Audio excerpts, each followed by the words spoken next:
안녕하세요. 템플턴의 유튜브 방송입니다.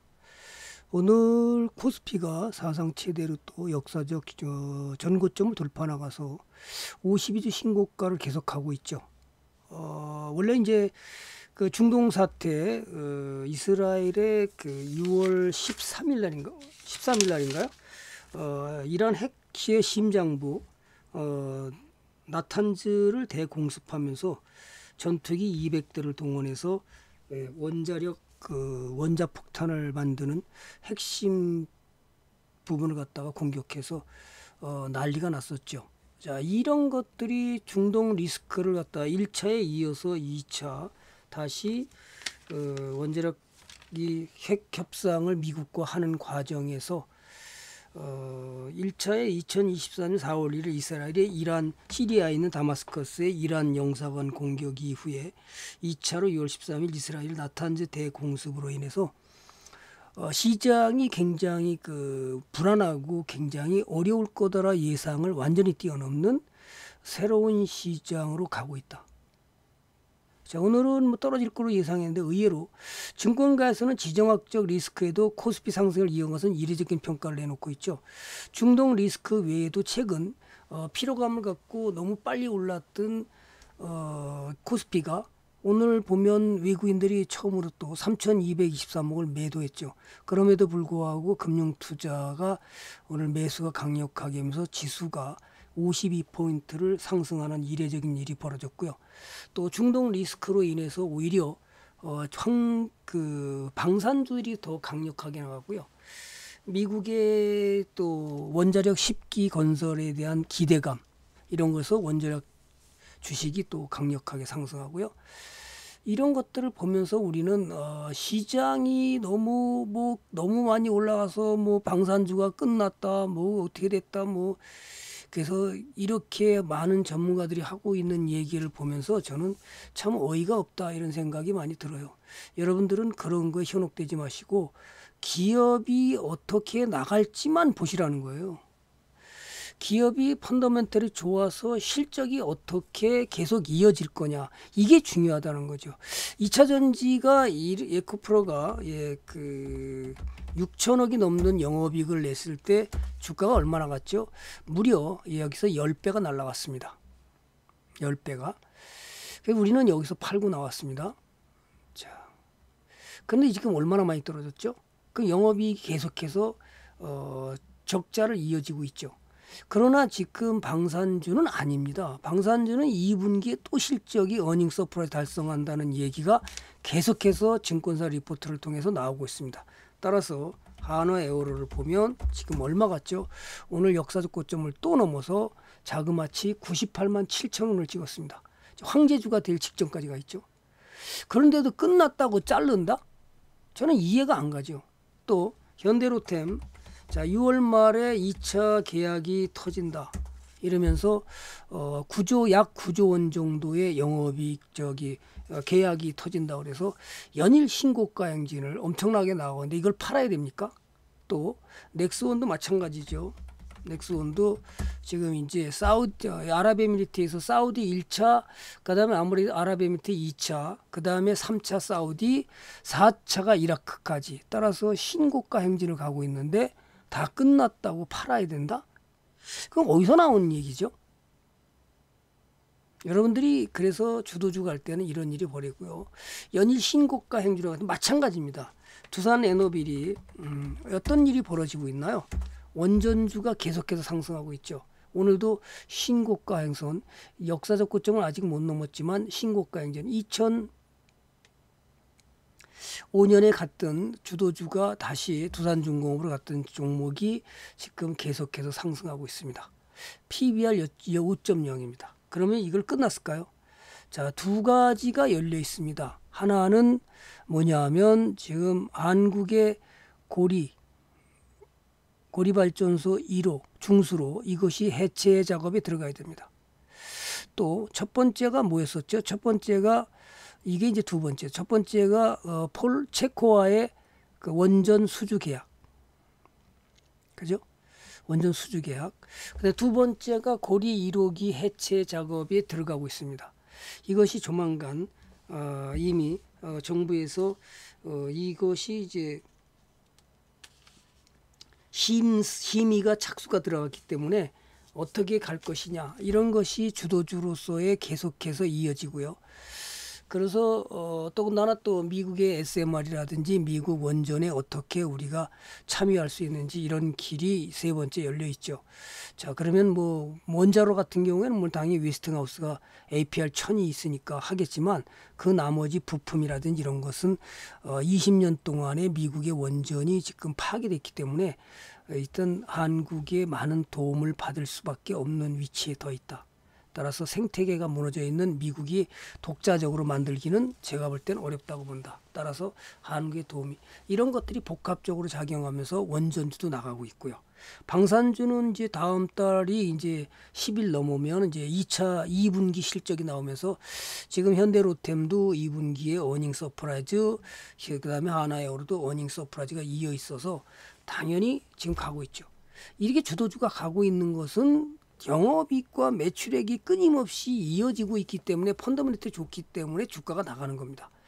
그 예가 바로 제가 2016년에 2016년 2월 달에 농심을 팔고 농심을 최고점 54만 원이 나갈 때 제가 팔라고 그랬습니다.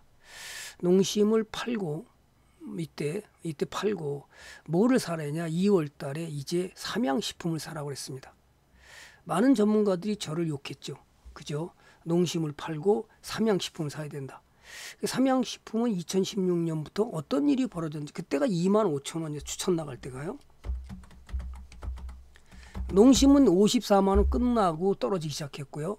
삼양식품은 그때 2016년 2월 달 바닥이었습니다. 이거 사는데 지금 얼마를 나갔나요?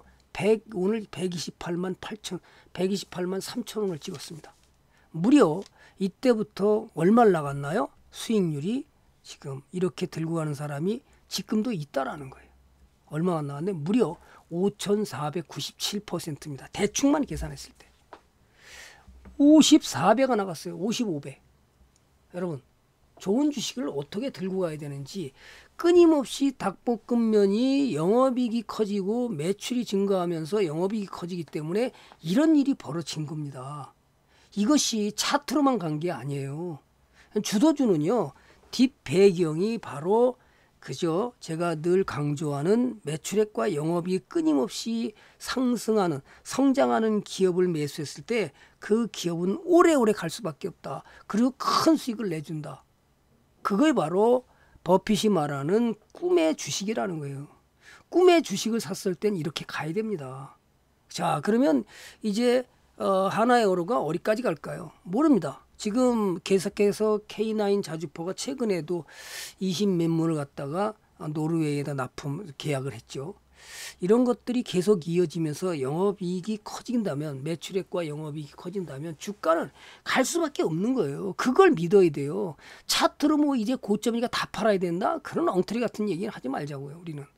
따라서 여러분들한테 제가 강조하는 것은 매출액과 영업이익이 끊임없이 성장하고 또한 차트상으로 역배열이 나올 때까지 여러분은 주도주로서 강력하게 보유해야만이 큰 수익을 누릴 수 있다는 것을 또 한 번 강조드리고 위해서 제가 오늘 부득이 유튜브를 킨 겁니다. 자, 다시 목요일 날 제가 무료 방송을 또 하겠지만 이런 것들을 보면서 현대로템의 실적이 개선되고 또 2차 개혁이 되면 영업이익과 매출액은 계속해서 늘어날 수밖에 없죠. 그러면 주가는 어디까지 갈까요? 모릅니다. 그냥 막연하게 생각하고 PBR을 계산할 때 20배가 가면 안 되나요? 지금 삼양식품이 PBR이 10배뿐이 안 갔습니다. 과거에 한미반도체가 PBR이 얼마 갔냐 하면 20배가 나가서 19만 6천 원까지 갔던 겁니다. 지금 PBR 16배로 떨어졌죠. 또한 그 가치로 봤을 때 또 하나가 이제 셀트리온이 갔을 때 고점을 갔을 때가 얼마냐면 PBR이 16배 갔습니다. 이게 38만 원 갔을 34만 원 갔을 때 그렇다면 지금 한화에어로가 최소한 PBR이 20배 간다고 가정했을 때 그죠? 물론 거기까지 못 간다 가정하고 15번만 간다 그래도 아직도 130만 원 가야 되는 거 아니냐. 자, 15배가 나간다고 그러면 그 정도는 충분히 가고도 남지 않겠냐. 그러면 여러분은 정배열이 가는 한 흔들릴 필요가 없어요. 더군다나 여러분들을 갖다가 강력하게 믿음을 주는 건 뭐죠? 시장이잖아요. 시장이 상승장으로 가고 있잖아요. 상승장으로 가고 있는데 지금 벌써 3,000포인트가 간다. 어쩐 포인트다. 지금 벌써 2,946포인트로 3,000포인트가 얼마 남지도 않았습니다. 불과 54%뿐이 안 남았어요. 54포인트. 그럼 3,000포인트가 더 끝나겠나요? 주도주가 가면 과거에 자 그럼 제가 하나만 더 얘기할게요. 시장이 1,000포인트 갈 때가 삼성전자가 이끌었습니다. 이게 삼성전자가 이끌어서 1,000포인트 갔습니다. 자, 그 다음에 2,000포인트 갈 때가 뭐냐 하면 바로 현대자동차가 부품주하고 같이 2,000포인트를 만들었습니다. 다시 3,000포인트를 만든 것은 2차 전지입니다. 동학개미의 2차 전지 사랑. 그러면 이제 4,000포인트, 5,000포인트 가면 누굴까요? 주도주가. 방산, 조방원이잖아요. 조방원. 그럼 이게 끝날 수가 없죠. 조선과 방산과 원전이 나가잖아요. 거기다 플러스 뭐예요? 트로이카 3인방이에요. 아, 이렇게 주도주가 하는데 여러분은 왜 팔아야 되는 거예요? 시장은 상승장으로 이미 그죠? 끊임없이 상승하고 있어요. 그죠? 대세 상승장을 만들고 있다고. 지금 다 만들어졌어요. 주봉이 지금 20주선이 60수를 통과하는 엄청난 일이 벌어지고 있는데 팔아야 된다? 주도주를 팔아야 된다? 그런 엉터리 같은 얘기 여러분들 현혹되지 마시라는 거예요. 진짜 여러분이 가야 될 것은 주도주를 얼마까지 들고 가야 되느냐. 여러분 스스로가 그것을 다짐하면서 역배열이 나올 때까지 일단 가보라는 거예요. 아직 역배열이 안 나왔잖아요. 그럼 여러분은 어떻게 해야 돼요? 안 팔아야죠. 그것이 수익을 극대화시키는 최고의 전략이라는 것을 여러분들은 아시고 종목마다 그러면 방산주들이 다 무너지고 조선주들이 다 무너진다 그러면 원전주들 무너진다고 하면 어떻게 그건 시장 붕괴입니다. 주도주가 붕괴진다는 것은 시장이 붕괴되는 역사가 일어나는 거예요. 그러면 그때 여러분은 아 이건 시장 끝났구나. 그래서 여러분이 팔아도 늦지 않다는 거예요. 왜 주도주가 하는데 여러분이 흔들려야 되는 거예요? 그런 엉터리 같은 얘기는 여러분이 현혹되지 않았으면 좋겠다. 주도주는 전체가 붕괴될 때 시장이 붕괴되는 겁니다. 그렇죠? 그걸 잊지 마셨으면 자 여기서 주도주가 그죠? 엄청나게 나갔을 때 붕괴될 때 어떤 일이 벌었어요? 다 같이 무너지죠. 자 2차 전지가 다 같이 무너지죠. 아직도 때가 안 됐다고 제가 끊임없이 얘기하잖아요. 그런데 자꾸만 떨어져 있는 종목을 바닥이 싸다고 사면 주도주를 놓치게 되는 거예요. 주도주는 언제까지 가야 된다? 역배열이 나올 때까지 여러분은 흔들리지 않았으면 좋겠다. 오늘 짧은 시간이나마 여러분이 주도주를 어떻게 들고 가야 되는지 언제 흔들릴지 말아야 되는지 주도주가 붕괴되면 시장 붕괴입니다. 지금은 주도주가 가기 때문에 시장의 대세 상승장을 만들고 있는 거예요. 그렇다면 여러분은 흔들리지 않았어요. 여러분의 큰 수익을 노릴 수 있잖아요. 이해가시죠? 자 여기까지 제가 짧게나마 오늘 방송 녹화를 했고요. 이것을 거울 삼아서 여러분이 큰 수익을 내시기를 진심으로 바라는 마음이죠. 얼마 전에도 저는 유튜브를 보면서 현대중공업을 이제 고점 갔으니까 잘라야 된다는 엉뚱한 유튜브의 강의를 듣고 저는 깜짝 놀랐습니다. 이 자리에서 자르라고 그랬더라고요. 이 자리에서 자르라고 그러더라고요. 끝났다고. 뭘 끝났어요? 역사적 고점을 넘어가는데. 에? 끝났어요? 이런 성도의 여러분들은 올바른 투자를 제대로 배우고 그죠? 올바른 주도주가 어떻게 나가는지를 이해한다면 여러분의 수익은 극대화될 것으로 저는 봅니다. 자, 아까 에코프로 보여줬듯이 지금 이렇게 가다가 그죠? 역배열이 나오면 끝난 거예요. 주도주가. 자그마치 제가 2017년 2월 달부터 추천 계속 나간 건데요. 이게 얼마까지 갔냐? 18,000%, 1,800배가 넘어갔습니다.